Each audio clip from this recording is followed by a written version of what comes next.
no sé quién me puso después de Diana, pero vamos a tener que hablar porque es injusto. Pero bueno, súper impresionante. Y les quiero decir algo antes de empezar, que yo trabajo muy poco en Latinoamérica y es increíble cómo conversaciones como esta, con este nivel de profundidad, que alguien puede hablar de Lacan y la gente entiende, sabe quién es, solo en Argentina. Perdón, yo trabajo muy poco en general, no solo Sí. en Latinoamérica. Digo, es el gran placer que me produce a mí estar acá, porque uno puede tener conversaciones en un nivel intelectual súper profundo y poder conceptualizar cosas que en otros lugares, respecto de lo que decía Diana, todo el aspecto conceptual se saltea, se va directo a lo programático. Y en el mundo judío ese es uno de los grandes problemas. Vamos directo a lo programático. A ver, ¿qué nueva aplicación podemos crear para resolver tal o cual problema? Ninguna. Lo que tenemos que hacer es un cambio mucho más profundo que tiene que ver con las cosas que Diana estaba hablando, ¿no es cierto? El pensar judío. Y les voy a dar un ejemplo sobre esto porque les iba a hablar de mi libro, pero lo pueden leer. Les voy a mencionar el principal argumento, pero me quiero focalizar acá porque tiene que ver también con lo que Silvio va a tocar después, que es toda la idea del sionismo, Israel, etc. Cuando hablamos de categorías judías, uno de los problemas que nosotros tenemos es que el judaísmo es definido por categorías cristianas. Es decir, cuando uno dice el judaísmo es una religión, o el judaísmo es un pueblo, o es una nación, está usando categorías que se crearon para describir al mundo europeo cristiano. El judaísmo no es ni una religión, ni una nación, ni un pueblo, es todo junto, porque precede a la creación de todas esas categorías. Hay un libro, si estamos hablando de libros, hay un libro de Liora Barnitsky que se llama ¿Cómo el judaísmo se convirtió en una religión? El judaísmo no era una religión, el judaísmo era una gestalt que incluía muchísimos aspectos. Entonces, cuando muchos te dicen, ¿por qué Israel tiene que existir como Estado judío? Porque los judíos son una religión. ¿Desde cuándo una religión tiene un Estado? Bueno, no, estás usando categorías que no son judías. Y otro tema interesante que trajo Diana, que quiero retomar, es el tema del Lej Leja. El Lej Leja es, como Diana bien dijo, el tema de la extranjería, que este es un rol que juegan los judíos mucho, ¿no es cierto? Estar afuera de la sociedad, que es un rol conflictivo, es un rol problemático, porque que el sionismo en realidad un poco quiere cambiar, quiere decir, dejemos de ser extranjeros, normalicemos la condición judía y seamos normales. Hay un libro, un artículo espectacular de Isaiah Berlin, que se llama El costo de curar a una ostra. El costo de curar una ostra. Es brillante, porque ¿qué dice Isaiah Berlin? Isaiah Berlin dice, ¿qué es una ostra? ¿Qué es una perla? Uno tiene una colonia de 100.000 ostras, las somete a todas a una enfermedad y una de las 100.000 produce una perla. Ese es el genio judío. Todos los judíos están sometidos a la enfermedad del exilio, de la extranjería y todo eso. Y sí, cada tanto producimos Einstein, Freud, qué sé yo, porque claro, sale una perla, pero para que salga la perla hay que someter a toda la comunidad a la enfermedad de la anormalidad y del exilio. El sionismo trata de decir, tratemos de producir la perla sin la enfermedad de todas las ostras. Y esto es lo que está en crisis hoy en día con el sionismo, porque el sionismo dice, se está convirtiendo hoy en día en un movimiento nacionalista más, que no es lo que Herzl, ni siquiera Jabotinsky pensó. Ellos pensaban que el sionismo iba a ser lo contrario, iba a ser una normalización para que lo extraordinario pueda surgir más fácilmente. Es decir, ¿se entiende? O sea, son todas cosas muy interesantes.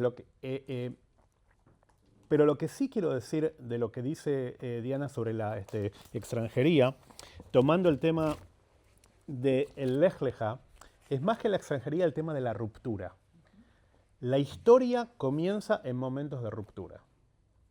O sea, siempre piensen en cualquier momento histórico, cualquier momento que cambie la historia, es una ruptura. Es un irse, es un dejar lo que está atrás, irse a otro lado. Moshe, Abraham, etc. Grandes movimientos de cambio son momentos de ruptura. Y el judaísmo toma esto y lo convierte en el motor de la especialidad judía, de la unicidad judía. Ahora, ¿cuál es entonces la ruptura que estamos enfrentando hoy en día? Y yo diría que hay varias rupturas simultáneas. Hay una ruptura que es la ruptura de la idea de las estructuras de sentido, de las ideologías. Y esto lo pueden leer en el libro, yo explico muy bien cómo el mundo judío hoy en día está organizado en ideologías que fueron creadas en Alemania o en, digamos, Europa Central en el siglo XIX. El reformismo fue creado en 1810, Chabad en 1814, el sionismo a mediados del siglo XIX, el conservadurismo en 1830. Es decir, son estructuras de sentido que fueron creadas cuando los judíos salían del gueto, iban a la gran ciudad, se encontraban con el Enlightenment, ¿cómo se llama Enlightenment? Con la Ilustración, con el Iluminismo, y dicen, ¿cómo hago para ser judío y para ser moderno al mismo tiempo? Entonces generan un espectro en donde dicen, bueno, el reformismo dice una cosa, la ultraortodoxia, que es el movimiento más moderno de todos, by the way, dice otra cosa. Dice, no, nosotros vamos a cerrar todo el aspecto moderno. Entonces, todas esas estructuras de sentido, esas ideologías, hoy en día ya no sirven, no porque sean malas, sino porque fueron creadas para un cierto momento histórico que ya no existe. Entonces, obviamente, los judíos de hoy están en una búsqueda de sentido, porque en realidad no pueden encontrar sentido en las estructuras de sentido que nosotros tenemos. Esto sumado a algo que está pasando, de lo que yo hablo mucho en el libro, es del empoderamiento y la libertad radical del individuo. El individuo hoy en día tiene más libertad y más empoderamiento que nunca en la historia. Hay una desintermediación del mundo, es decir, ayer hablaba, yo les preguntaba a la gente, ¿quién usa un agente de viajes hoy? Nadie, ¿no es cierto? Pues se desintermedió. O sea, todas las estructuras intermedias están en crisis. ¿No es cierto? Porque el ser humano hoy en día interactúa con el mundo en forma directa. El judío de hoy también. Nosotros queremos poner a los judíos a los jóvenes en especial, en una caja, en una estructura que mediatiza sus experiencias. Y la gente dice, no, yo quiero interactuar con el mundo en forma directa y no quiero tener límites, no quiero tener un encuadre que limite mi capacidad de poder interactuar con el mundo. Entonces, la crisis del sentido por un lado, hay preguntas existenciales. Piensen en esto. La pregunta que Diana hablaba, la vida y la muerte, mi lugar en la sociedad, eran preguntas que hasta el siglo XX estaban respondidas automáticamente por tu sistema de creencias. Vos eras católico y eras un paisano, un agricultor en Moldavia. Bueno, tu pobreza estaba justificada teológicamente. Porque, bueno, sufrís ahora, pero en el paraíso vas a estar bien. O sea, tu lugar en la sociedad estaba dado. No tenías que buscarlo, no tenías que construirlo. Hoy en día cada uno tiene que construir y buscar su propio espacio en la sociedad y el propio sentido de la vida. Buscar el sentido de la vida es una cosa inmemorial, pero nunca era algo que el ser humano tenía que hacer solo. El pertenecer a una comunidad respondía a esa pregunta. O sea, sabías quién eras, sabías a qué pertenecías, y el sentido de tu vida estaba en cumplir lo mejor posible el rol que la sociedad te había adjudicado. Ese era el sentido de la vida. ¿No es cierto? Hoy en día cada uno tiene que encontrar y construir su propio sentido. Es enorme. O sea, cada uno de nosotros lo vivimos, por eso nos pasamos la vida deprimidos, ansiosos, porque tenemos que todo el tiempo construir nuestra propia identidad. Ayer mencionábamos un libro que se llama La fatiga de ser uno mismo, el cansancio de ser uno mismo, de Alan Ehrenberg, que habla de eso. Entonces, lidiamos con un judío que tiene que construirse a sí mismo, su propia identidad, que los esquemas de sentido ya no le sirven.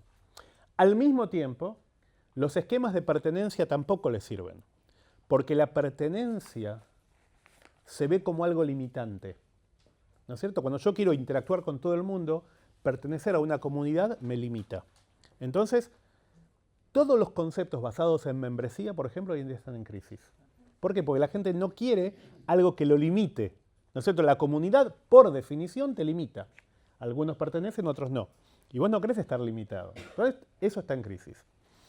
Y también las estructuras organizativas están en crisis también. Ahora, ¿por qué están en crisis? Porque están basadas en cómo eran las empresas y las organizaciones en el siglo XIX y en el siglo XX, en la era industrial.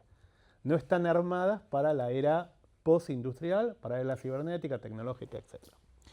Estas son todas crisis que tenemos ahora que afectan a todo el mundo, no solo a los judíos, y que afectan también al sionismo por dos motivos, ¿no? El sionismo tiene dos crisis overlap, ¿cómo se dice? Una encima de la otra. Superpuestas. La primera es que en todo el mundo el modelo de Estado-Nación está en crisis. En todo el mundo. En Estados Unidos todo el tiempo, ¿qué significa ser americano?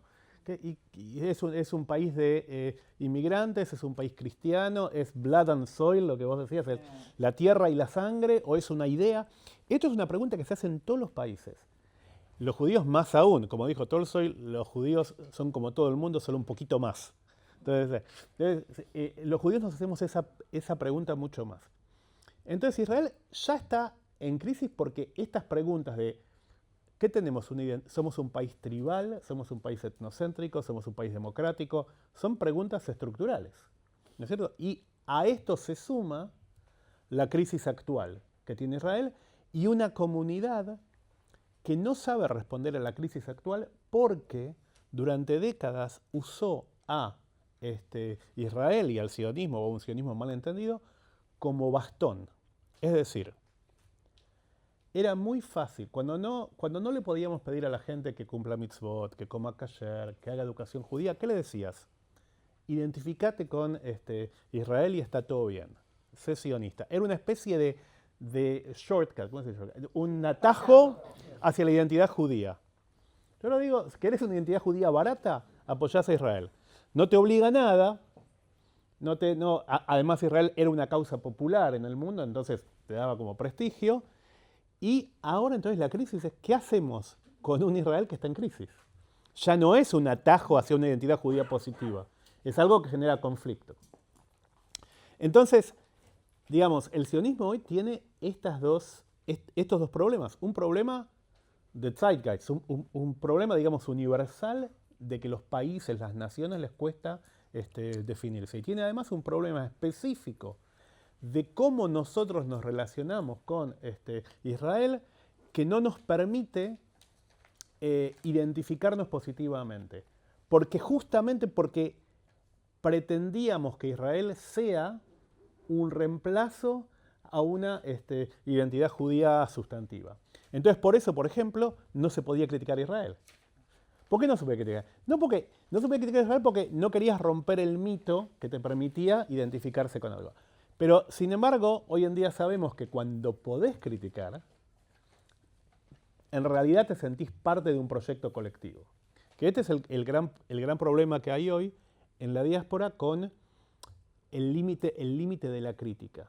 ¿Con qué Israel nos estamos identificando? Y hay dos extremos. Está el extremo etnocéntrico, caanista, ben-gvirista, digamos, y está el extremo antisionista. Y no hay espacio, o sea, hay, pero está, digamos, apretado por los dos extremos, para gente como nosotros, bueno, como imagino que somos todos nosotros, que estamos en el medio. Queremos Israel, nos identificamos, pero queremos ser parte de armar un proyecto del cual nos sintamos orgullosos. Entonces yo creo que ese es un desafío que hoy en día tenemos. Les quiero decir, volviendo al tema de Israel, estamos en vísperas, mañana va a ser Tisha B'Av, ¿no es cierto? El Tisha B'Av conmemora la destrucción del templo, ¿no es cierto? Y de Jerusalén, la caída de la soberanía judía en el año 70 de la era común. ¿Por qué cae el reino judío en el año 70? Cae por el mal manejo de 4 problemas estructurales. Primer problema estructural es el manejo de la diversidad judía.